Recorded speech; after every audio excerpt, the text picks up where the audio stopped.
Guys, everybody watching live, thank you so much for tuning in. People who are watching on demand, thank you to you as well. My name's Tom. I have brought you here today to discuss all things National Convention. I'm joined by two wonderful speakers. Campaigning and Tory grassroots impresario Andrew Kennedy of Andrew Kennedy Campaigning Limited joins us from Kent with various facial accessories, and a man who's no stranger to the CP crowd, Alan O'Kelly, joins us from CP as well. Welcome to you all to a first of its kind event discussing the National Convention elections. As of yesterday, nominations closed in this year's elections. We now have a list of candidates and a timetable for those elections. By way of introduction of myself, I was first elected to the party board as a National Convention officer just after Mrs. May became leader, and I retired by virtue of maxing out my constitutional term limit shortly after Boris had ascended the Tory throne, having voted for him. So it was quite the time, as I'm sure you can imagine. Whenever I went to party events with activists, I would introduce myself as being a National Convention officer, and the first question that I most commonly received was, "Oh, that's lovely. What does that mean?" So I know firsthand that perhaps the first issue to discuss is what is the National Convention? What does it do? And only after that, really, after we've created more communications around this subject, will people fully be able to engage in the elections that we're going to be discussing today. That's why I gathered this stellar panel together. That's why I interrupted your sunny afternoon. And today we'll be taking the Goldilocks approach to webinars. We're aiming for a total runtime of around 30 minutes. So I hope you'll agree it's not too long, it's not too short, it's just right. Alan, I think you were tasked with collating questions from the audience in advance, and I understand that you've had some. So why don't you take it away with the questions, and then we'll all have a chat about them. Yeah, great. Well, look, firstly to say thank you to everyone who submitted questions, and we had over 24 or so questions. So obviously very difficult in 30 minutes to get through all of those questions. And we saw kind of a lot of the same themes kind of coming up again and again and again. So what I'll do is give a kind of an overview of the kind of question, and then kind of maybe pick one or two specific questions that kind of came out of that. So kind of the first question that actually, and you've touched on, and the first theme of questions was, what is the National Convention? Linda Strong asked particularly, what is the convention? How long has it been around? And what's its role and function within the party? Wow, how long has the convention been around? I mean, I think the convention's history is a very long one. My knowledge of it, based on what I learned during my time on the board, is that the current setup of the convention, as stated in the Constitution, was introduced around the time that Mrs. Thatcher was deposed. And my understanding is that the members were very unhappy with the way that the MPs had behaved, and they wanted to introduce something that would give the party members more of a voice, more of a say in what happens in the management of the party day to day. Andrew, I don't suppose you've got anything. Can you delve any further back into history for us than that? Yeah, so sadly I can. Before that, there was something called the National Union, which was fairly similar in its composition. But this took it to the next stage. But previously to the present setup, there were three distinct legal organisations. There was Central Office, which was the personal office of the party leader. There was the Parliamentary Party, and there was the Voluntary Party. And all three had their own legal constitution, and none of the twain did meet. The new setup, which brought in the National Convention, brought all three of those elements together, and they, I suspect, somewhat uneasily shared power on what's called the National Conservative Convention. And that is basically the party board plus additional people elected by the various independent groups that make up the party. Now, if we look, I pulled off Wikipedia earlier, the membership of the party board, and there's about 18 people on the board. And they basically divide into those appointed or who owe their patronage to the Prime Minister. And that's people like the party chairman, the co-chairman, the members of Parliament who are appointed by the whips, members of the House of Lords, and the Prime Minister's personal appointments. Then there are people elected by the membership, and they are the three vice presidents, the president, and the chairman. And we're talking about the elections later on. And then there are all sorts of other people like the chairman of the party in Wales, the chairman of the party in Scotland, in Northern Ireland, and others. And I understand from speaking to these high and mighty people, of which you were once one of those, Tom, that they tend to fall into two power bases, two groups. There's the MPs and those appointed by the Prime Minister on one side, and then there are those elected and the representatives of the various regional and nation parties, Wales, Scotland, who tend to coalesce into another group. And hopefully, in 90% of times, everybody agrees on everything, because that's the nature of politics and current affairs. Everybody gets on well. But it is possible if the elected members of the party board, along with the representatives from Scotland and Wales and the council, Conservative councillors, if they group together, they do have a majority, and they can sometimes stop things happening if they believe that the membership is against this or it is bad for the party, because the wishes of the Prime Minister and the wishes of the membership, as Theresa May will tell you, are not always the same. And I think it's fair to say that the powers that be would see the Conservative Party constitution as a pyramid. So at the bottom you have the branches and the associations, then above that you have the area management executive, which is normally one for each county. Then above them you have the regional party, the South East, the South West, the West of the Midlands, the North East, North West, and then you have the party board on top. And I think the powers that be would see this pyramid as a way of cascading down information and requests. You know, the board would tell the regions would pass on to the counties would pass that on to the associations. There is, of course, another concept, another theory here, which isn't often talked about. And that is, it is like an inverted pyramid of whack-a-mole. Remember the old fairground game where a mole would appear and you would hit it with a mallet? And I think many of us who've been around a long time would see the party structure as a game of whack-a-mole, with every level getting a bigger mallet as you go up. So, with the ultimate aim of keeping the men in white coats and the swivel-eyed loons away from the doors of Matthew Parker Street. So, if the association can't deal with this, it goes to the county. If the county can't deal with it, it goes to the region. They've got a big mallet. If they can't hit the problem out of the way, it finally ends up. So, it's either a top-down way of getting us to do something or a bottom-up way of keeping, as I say, the nutters away from the levers of power, however you'd like to describe it. Not that anybody at Matthew Parker Street would agree with that. I could offer a slightly different perspective on You that. would. You have a big mallet. Different perspectives are possible, and I don't know.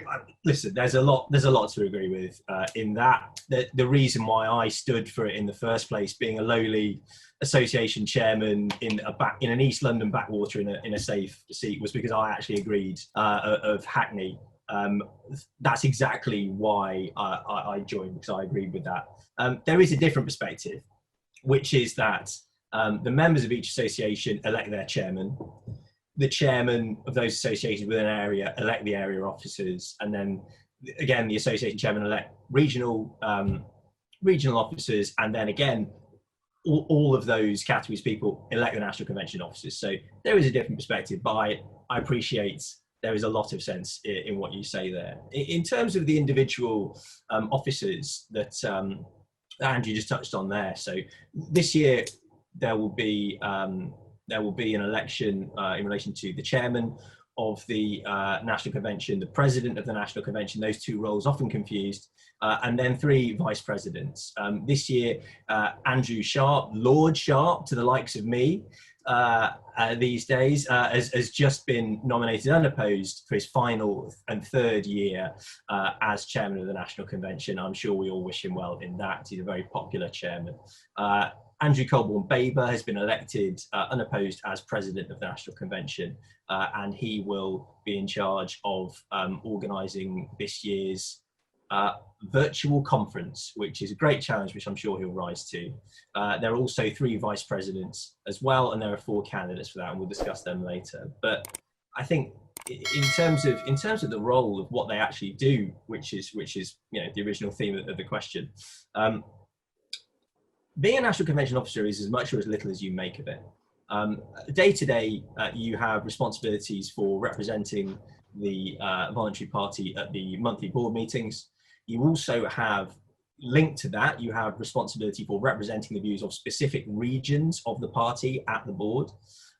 You also sit on various CCHQ committees. So, for example, when the administration of membership was being centralised, there were quite a few National Convention officers sat on that membership committee driving that project. But there's also just a general portfolio to do projects on an ad hoc basis.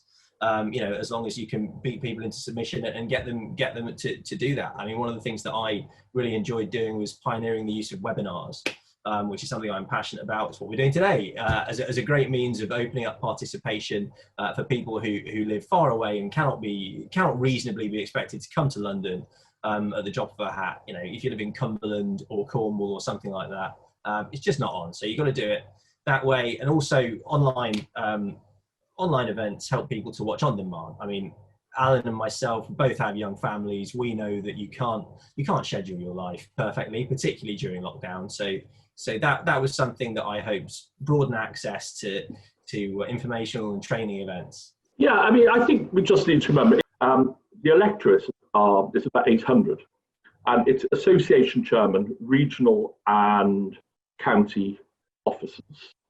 So then you've got the CWO have 40 votes, and I think the Young Conservatives have or had 40 votes. So the electorate is 800. The turnout is normally around 50%. So, it's a fairly small group of people voting who hopefully are listening to the views of their membership before voting. But on any election with a low turnout, the power of the individual elector increases. And it is worth voting. And Alan, I don't know, have you got a question coming up about what difference it makes? Because if you have, I will leave my next comment until then. If not, I'll bring it up now. No, so there is a question about what's the difference the convention makes, what's different, and the electing and the election structures and things like that. So we can pick it up now. Okay. So yesterday I spoke anonymously to a number of former members of the National Convention who were elected by the membership, presidents and vice presidents. I did promise anonymity, but I said to them, what difference does it actually make? What did you change at your time? And I was given 4 or 5 very specific examples, but 2 in particular. And one was the previous board to you, Tom, before you joined. It was an amalgamation of the vice presidents and the councillors and others who secured agreement of the party board that the Conservative Party would be neutral in the EU referendum. And I understand at the time that the leadership obviously wanted the Conservative Party organisation to be campaigning in favour of the deal he negotiated with Europe. It was the debate at the party board, led by the voluntary party representatives, that secured the agreement that the Conservative Party would be officially neutral. Now, regardless of what side you were on in that, the EU referendum, there is absolutely no doubt that if the Conservative Party had put its money, its manpower and its resources behind Remain, that may well have changed the outcome of that campaign. As it was, because we were neutral, individual members like me could take leave of absence to campaign however we wished. And if you look at the Vote Leave campaign across the country, about 80% of the key organisers, not all, about 80%, were Conservative Party agents, activists, and chairmen. So had the board, had the vice presidents on the party board not secured that agreement, then we could have had a very different outcome to the EU referendum. So that's just one of many examples. Another one is it was pressure from the elected vice presidents that led to the abolition of David Cameron's A-list. Remember the A-list of preferred candidates. So there's two of many examples I could give of why it really matters that the people you elect have the confidence and the courage to speak out and stand up for the membership. Thanks. I completely agree with that. And to add, perhaps not such historic, I mean, those are incredibly important events. I think two examples of things that happened whilst I was there. Obviously, it was overshadowed by Brexit, but certainly the Pickles Review. Now, obviously, confidential meetings, but I think it's fair to say that there was some resistance. It was a controversial subject initially as to whether or not we would have an election review after 2017. And those in my corner and that voting tribe that you described, Andrew, for volunteers, we were very, very firmly of the view that there had to be a review so that we had in black and white what went wrong so that it could never happen again. Alan, you've been active in the Voluntary Party in London for many a year. What's your view on the National Convention and levels of knowledge and of it and interaction of it with associations and activists such as yourself? Well, yeah, sorry, and actually, it's interesting. That was going to be the next kind of bank of questions to put to you both. Like, speaking, and maybe this is more representative of how little I know, is that one of the reasons I was quite excited about this event is because I don't know a lot about the National Convention, and I know of people on it, now and again that there's going to be votes on it. But to be frank, I've been at no end of association meetings, and maybe the associations I'm in have been different than other associations, but it doesn't get discussed. It doesn't get reflected back. And I think that's a really interesting point that both Andrew and yourself made is, and it's one of the questions that's come true is, does there need to be a better job to tell activists and others, well, this is actually what the convention's doing. These are the successes of it, because it does often feel like it's, an organization really far away, not part of the day-to-day of the organization. I think one thing that I think is the first issue to solve in terms of the electoral college issues that you mentioned is there's never really been a mission statement for the National Convention. If you look in the schedules in the Constitution itself, you will see a very vague, woolly explanation of what the convention does. It's always been struck me as being slightly unclear and perhaps competing with other organisations within the party for territory. I mean, is it the soul of the party? Is it purely an administrative body? Is it purely a forum for sharing best practice on association management, or is it a forum for sharing best practice on campaigning? I mean, is it all of those things? Can it be all of those things? I don't think there's an answer to that. And until we know what it is, until the convention knows itself what it is, I don't think we can make a huge amount of progress. But the general thrust of the questions, Andrew's right. We all need to do a lot more and be less shy about the work of the convention and be proud of what we're doing and talk to people about it.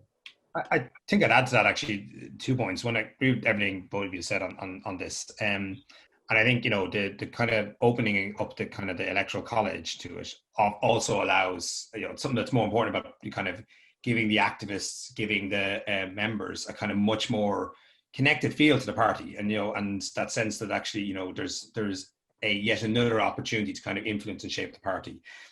Just going back to something you said, Tom, and it's come up in some of the chat questions is, when you're talking about the role of the party, for example, Mark has asked about, for example, in Northern Ireland, the party, what's the role of the convention in helping build the party? And Mark specifically talking about Northern Ireland, but across the country, is that something that's kind of that the convention needs to be looking at, or is it more, as you say, day-to-day management? Is it more benefit sharing? But that, does the convention have a role in helping build a party across the country?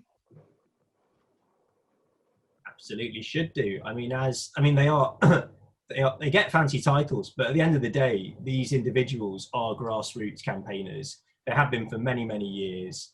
they are best placed to understand how to increase membership and recruitment and all of those sorts of things. So I would say, yeah, absolutely front and centre. And that's why I think traditionally a National Convention officer has always chaired the CCHQ membership committee. Yeah. If I could just pick up on two questions that have appeared in the chat. Okay. Well, we will move on to the kind of the final set of questions, if that's okay, because I think we're time is marching on. And the questions just around, well, lots of people asking, who are the candidates for this? Who are the candidates? What's the process for election, and what can we expect in the next couple of weeks?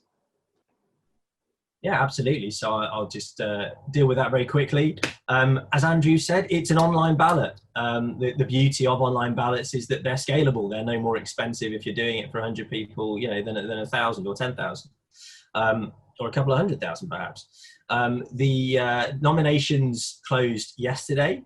There will be a competition for the election of 3 vice presidents and 4 candidates. The online ballot will open, I think, on the 17th of August, and it will close on the 7th of September. I think there's a website that everyone will be emailed a link to, where each of the candidates have uploaded a 60-second video. So you can browse their video wares, or if you prefer to wait, I'm sure there'll be a expensive and very, very hastily put together postal campaign. So the leaflets will be hitting your doormats very soon, I'm sure, as long as the candidates have got their campaigns together. I think in terms of who we've got, the runners and riders, I mentioned Lord Sharp and Andrew Colborne-Baber as chairman and president, respectively. The 4 vice presidential candidates, there is Peter Booth, who is retiring chairman of Southwest region, and who is also the only vice president who's up for re-election. Another candidate is Gotts Mahindra, retiring chairman of London region as well. There is Diana Glover, who I think is currently area chair in East London, and Debbie Toone, who I think is former chairman of Yorkshire and Humber region. I don't know about you guys, but I've been fairly deluged via Facebook with videos and stuff from these candidates already. Have you guys seen much of what's been put out there thus far? Yeah, I mean, I've seen a few. The trouble is, they often look like Beirut hostage videos, don't they? I saw a question flash up about competence, qualities of the person who's needed. So I think over the last 20 years, or as far back as I can go, there have been 80 candidates for the National Convention in the time I've been on the Electoral College. And over those 20 years, I think I've endorsed 15 people.